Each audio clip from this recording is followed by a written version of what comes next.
சிலவங்களுக்கு பார்த்திங்கன்னா எங்களுக்கு வந்து மோஷன் காலையில் 3 தடவை 4 தடவை அப்படியே போன மாதிரி இருக்கும். போயிடுச்சுன்னு எந்திரிச்சு வந்தால் திரும்ப அரை மணி நேரத்தில் மீண்டும் எங்களுக்கு வந்து மோஷன் போகிற மாதிரி இருக்கும்.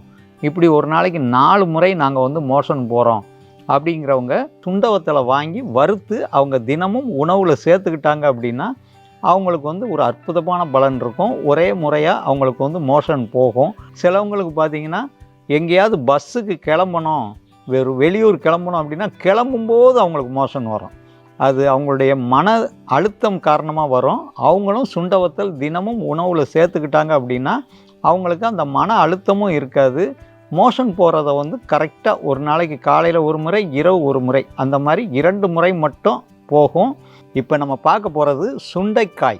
இந்த சுண்டைக்காய் பார்த்திங்கன்னா மார்க்கெட்டில் வயசான பாட்டியை காட்டிலேருந்து பொறுக்கிட்டு வந்து விற்பாங்க.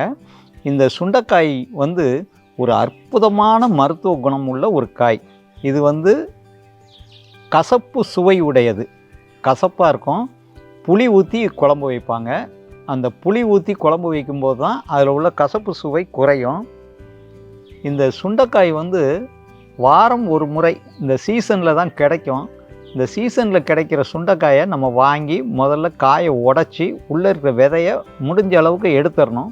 தண்ணியில் போட்டு வயசானவங்களாம் அலசி அந்த விதை இல்லாமல் மேலே உள்ள தோல் மட்டும்தான் குழம்பு வைப்பாங்க. ரொம்ப அற்புதமாக இருக்கும். மலக்குடலில் இருக்கிற கிருமிகளை கொல்லுவதில் மிகவும் நம்பர் 1 இடத்துல இருக்கக்கூடிய ஒரு அற்புதமான மூலிகை. இந்த மூலிகை செடி நிறைய பேர் வீட்டிலேயே வளர்க்குறாங்க. நல்ல நிறைய காய் காய்க்கக்கூடிய ஒரு அற்புதமான ஒரு செடி. இதில் வந்து பூச்சியோ எதுவுமோ அந்த காய் காய்க்க விடாமல் அந்த மாதிரி பூச்சிகள்லாம் இதில் வந்து அரிக்கிறதில்ல. இந்த பூச்சி அரிக்காமல் இருக்கிறதுனால இதில் எந்த அளவுக்கு சக்தி இருக்கும் அப்படிங்கிறத நம்ம புரிஞ்சுக்கிடணும். இலைகளை வேணால் சின்ன புழுக்கள் சாப்பிடலாம். காயில் வந்து எந்த பூச்சியுமே இருக்காது. இந்த காய் வந்து கொஞ்சம் கசப்பு சுவை இருக்கும். சில சுண்டைக்காய் வந்து கரிச்சுண்டை அப்படின்னு சொல்லி சுத்தமாக கசப்பே இல்லாத சில கரிச்சுண்டை வகையும் இதில் இருக்குது. இந்த காட்டு சுண்டை வந்து மிகவும் அற்புதமான பலன் தரக்கூடியது. குழம்பு வச்சு சாப்பிடும்போது உடம்புல சளி சார்ந்த பிரச்சனைகளும் மலக்குடல் கிருமிகளும் வெளியேறி மலம் ரொம்ப சுலபமாக கழியும் இந்த சுண்டைக்காய் நம்ம சாப்பிட்றதுனால. இந்த சுண்டைக்காயை வத்தலாகவும் போடுவாங்க. வத்தலா போடும்போது இந்த காயை உடச்சி மோரில் ஊற போட்டு வெயிலில் காய வச்சு வச்சுருப்பாங்க உப்பு போட்டு. இது கடைகளில் கிடைக்கும். இந்த சுண்டை வத்தல் பார்த்திங்கன்னா ஒரு அற்புதமான மருந்து. அளவுக்கு அதிகமான பேதி போகுது, ஏதோ நாங்கள் பேதி மாத்திரை சாப்பிட்டதுனால போகுது, இல்லைனா ஃபுட் பாய்சன், நேற்று நைட்டு நாங்கள் ஏதோ நான்வெஜ்ஜு சாப்பிட்டோம், அந்த நான்வெஜ்ஜு ஹோட்டலில் பழசாக இருந்திருக்கும் போல், அதை சாப்பிட்டதுனால காலையில் எங்களுக்கு பேதி கண்ணா அப்படின்னான்னு போகுது அப்படிங்கிறவங்களுக்கு இந்த சுண்டை வத்தல் ஒரு 20 வத்தலை எண்ணெயிலையோ நெய்லையோ பொரித்து மிக்சியில் அரைச்சி மோரில் கரைச்சி காலையில் வெறும் வயிற்றில் குடித்தாங்க அப்படின்னா, வெறும் வயிற்றுலையோ அவங்களுக்கு பேதி போகும்போது எந்த நேரமும் பேதி போகிறப்ப அந்த சுண்டவத்தில் வறுத்ததை அரைச்சி மோரில் கரைச்சி குடித்தாங்கன்னா 1 மணி நேரத்தில் பேதி நின்றோம். ஒரு அற்புதமான மருந்து.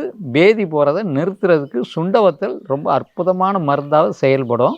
இது சித்த மருத்துவத்தில் சுண்டவத்தல் சூரணம் அப்படின்னு சொல்லி சித்தா கடைகளில் பூராமே நிறைய பிராண்டு கம்பெனிகளை சுண்டவத்தல் சூர்ணம் அப்படின்னே போடுறாங்க. அந்த சுண்டவத்தல் சூர்ணமும் சிலவங்களுக்கு பார்த்திங்கன்னா எங்களுக்கு வந்து மோஷன் காலையில் 3 தடவை 4 தடவை அப்படியே போன மாதிரி இருக்கும். போயிடுச்சுன்னு எந்திரிச்சு வந்தால் திரும்ப அரை மணி நேரத்தில் மீண்டும் எங்களுக்கு வந்து மோஷன் போகிற மாதிரி இருக்கும். இப்படி ஒரு நாளைக்கு 4 முறை நாங்கள் வந்து மோஷன் போகிறோம் அப்படிங்கிறவங்க இந்த சுண்டவத்தல் சூர்ணம் சாப்பிட்லாம். இல்லைன்னா சுண்டவத்தலை வாங்கி வறுத்து அவங்க தினமும் உணவில் சேர்த்துக்கிட்டாங்க அப்படின்னா அவங்களுக்கு வந்து ஒரு அற்புதமான பலன் இருக்கும். ஒரே முறையாக அவங்களுக்கு வந்து மோஷன் போகும். 4 தடவை 3 தடவை அந்த மாதிரி தொடர்ந்து போகிறது அவங்களுக்கு நிற்கும்.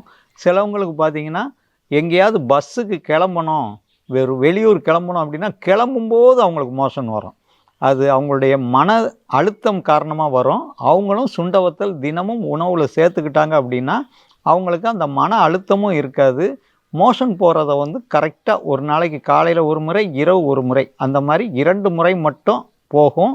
இந்த சுண்டவத்தல் வந்து இரைப்பையில் இருக்கிற கழிவுகளை நீக்குவதில் ரொம்ப அற்புதமான பலன் தரும்.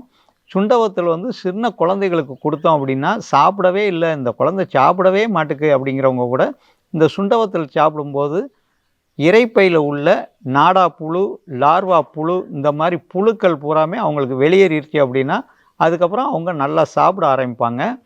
அதனால இந்த சுண்டைக்காய் குழம்பு, சுண்டை வத்தல் இது எல்லாமே நம்ம வீட்டில் உணவில் வாரம் ஒரு முறை எடுத்துக்கொள்வது நம்ம வயிற்றையும் இரைப்பையையும் மலக்குடலையும் பாதுகாப்பாக வச்சுருக்கிற ஒரு அற்புதமான மூலிகை.